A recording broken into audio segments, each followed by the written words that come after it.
ام المومنین ام عبداللہ حضرت عائشہ رضی اللہ عنہا سے روایت ہے کہ رسول اللہ صلی اللہ علیہ وسلم نے فرمایا، جو شخص ہمارے دین میں کسی ایسی بات کو جاری کرے جو اس دین میں نہیں ہے تو وہ بات، وہ عمل مردود ہے۔ مسلم کی روایت کے الفاظ میں جو مفہوم ہے وہ یہ ہے کہ جو شخص ایسا عمل کرے جس کا ہمارے دین میں حکم نہیں تو وہ عمل مردود ہے۔ صحیح بخاری حدیث نمبر 2697، صحیح مسلم حدیث نمبر 1718۔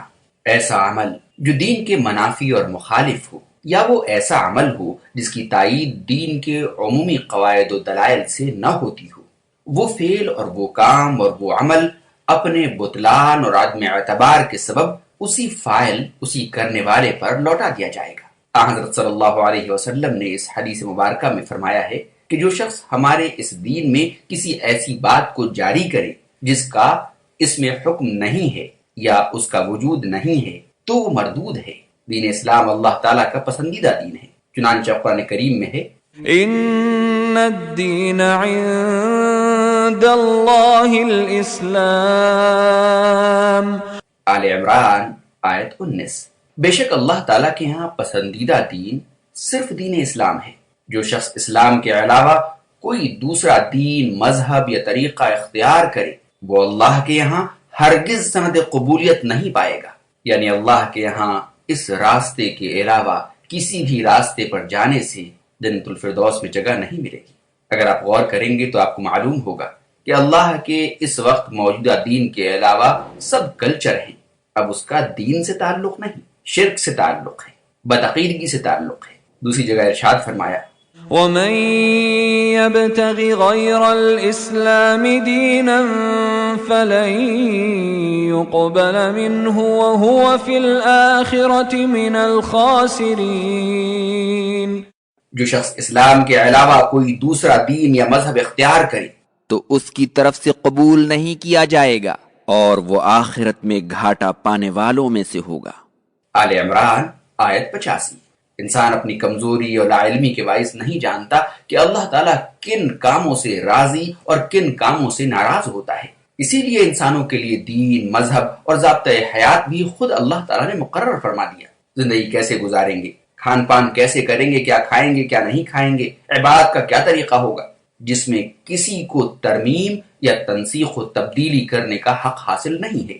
چنانچہ قرآن مجید میں ہے، اليوم اکملت لکم دینکم واتممت علیکم نعمتی ورضیت لکم الاسلام دینا۔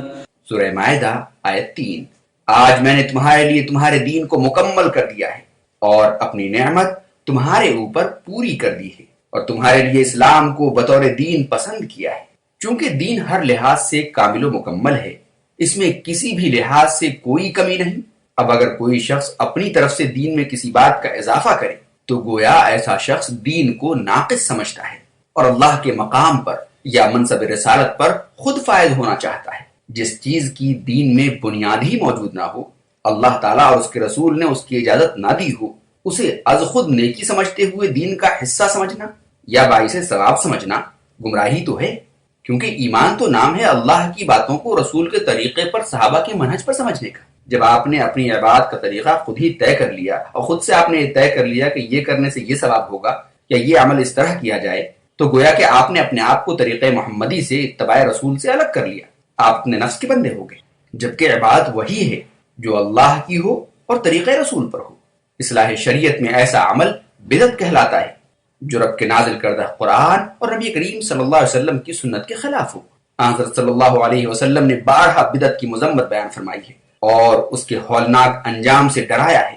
آپ ہر خطبے کے آغاز میں فرمایا کرتے تھے، وَشَرُّ الْأُمُورِ مُحْدَثَاتُهَا وَكُلُّ مُحْدَثَةٍ بِدْعَةٍ وَكُلُّ بِدْعَةٍ ضَلَالَةٍ۔ صحیح مسلم حدیث نمبر 867، سنن نسائی حدیث نمبر 1579، ابن ماجہ حدیث نمبر 45۔ بے شک دین میں نئے کام سب سے برے ہیں اور ہر نیا کام بدعت ہے اور ہر بدعت گمراہی ہے۔ ایک روایت میں یہ الفاظ ہیں، ہر گمراہی کا انجام جہنم ہے۔ اسی لیے ابو درداء رضی اللہ عنہ فرماتے ہیں، اللہ تعالیٰ کی قسم اللہ تعالیٰ کے رسول صلی اللہ علیہ وسلم نے ہمیں صاف اور روشن شاہراہ پر چھوڑا ہے، جس کی رات بھی دن کی مانند روشن اور واضح ہے۔ سنن ابن ماجہ حدیث نمبر 5۔ یعنی اس میں تاریکی، سیاہی اور اندھیرا نہیں ہے، اس سے انحراف کرنے والا تباہ ہوگا۔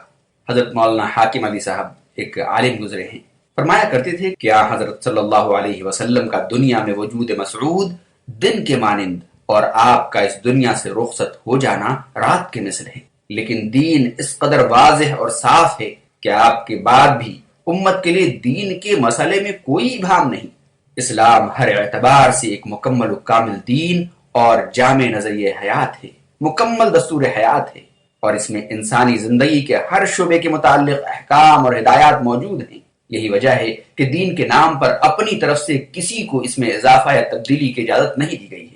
حضرت صلی اللہ علیہ وسلم نے ایک دفعہ خطبہ دیتے ہوئے فرمایا، میرے بعد بہت سے اختلافات رونما ہوں گے، تم میری اور خلفۂ راشدین کی سنت کو مضبوطی سے تھامے رکھنا اور دین میں ایجاد کردہ نئی نئی باتوں سے احتراز کرنا، کیونکہ ہر نئی بات بدعت ہے اور ہر بدعت گمراہی ہے۔ جامع ترمذی حدیث نمبر 2676۔ بدعت نہ صرف ایک خلاف شریعت عمل ہے بلکہ اختلاف و انتشار کا سبب بھی ہے، اسی سے امت میں گروہ بندی اور فرقے پیدا ہوتے ہیں۔ بدعت سنت کی ضد ہے۔ حسان بن عطیہ تابعی اور ابو ہریرہ رضی اللہ عنہ سے منقول ہے، جس قوم نے کوئی بدعت ایجاد کی تو ان سے اسی قدر سنت اٹھا لی جاتی ہے، پھر اللہ تعالیٰ قیامت تک اس سنت کو لوگوں کی طرف نہیں لوٹاتا۔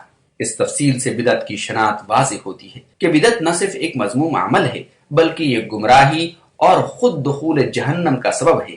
بعض بدعتی حضرات اپنی ایجاد کردہ بدعات کو سند جواز دینے کے لیے بدعت کو حسنہ اور سیئہ میں تقسیم کرتے ہوئے کہتے ہیں بدعت سیئہ مذموم ہے اور بدعت حسنہ مستحسن ہے۔ یہ محض شیطانی دھوکہ اور وسوسہ ہے، ورنہ حضرت صلی اللہ علیہ وسلم کے ارشاد کے مطابق کل بدعت ضلالہ، ہر بدعت گمراہی، اور کل ضلالۃ فی النار، ہر گمراہی کا انجام جہنم ہے۔ آپ اپنی زندگیوں میں غور کر کے دیکھیے، نبی کریم صلی اللہ علیہ وسلم نے فرمایا کہ جب قبرستان سے گزرو تو یہ دعائیں پڑھو۔ آج ہم اپنی زندگیوں کو ٹٹولے کہ کیا ہم وہ دعائیں پڑھتے ہیں یا اس کی جگہ پہ لوگ کیا کیا کر رہے ہیں۔ نبی کریم صلی اللہ علیہ وسلم نے اذان کا جواب دینے کے لیے کہا، اس کے بعد دعا اور درود پڑھنے کے لیے کہا۔ آج دیکھیے کہ ہم یہ سب چھوڑ کر کیا کیا کرتے ہیں۔ اس طرح سے مختلف اعمال کے اندر آپ دیکھیں گے کہ جو کام اللہ اور اس کے رسول نے حکم فرمایا یا کرنے کو کہا، اس کو چھوڑ کر لوگ نہ جانے کیا کیا کر رہے ہیں، اور اسے سنت سمجھ کر یا بدعت حسنہ سمجھ کر رہے ہیں۔ اللہ ہماری اصلاح فرما دے اور ہمیں مکمل قرآن و سنت کا پابند بنا دے۔ اسی پر ائمہ، مجتہدین، محدثین، صحابہ، فقہا، تمام لوگ عمل پیرا رہے۔ اللہم اہدنا فیمن ہدیت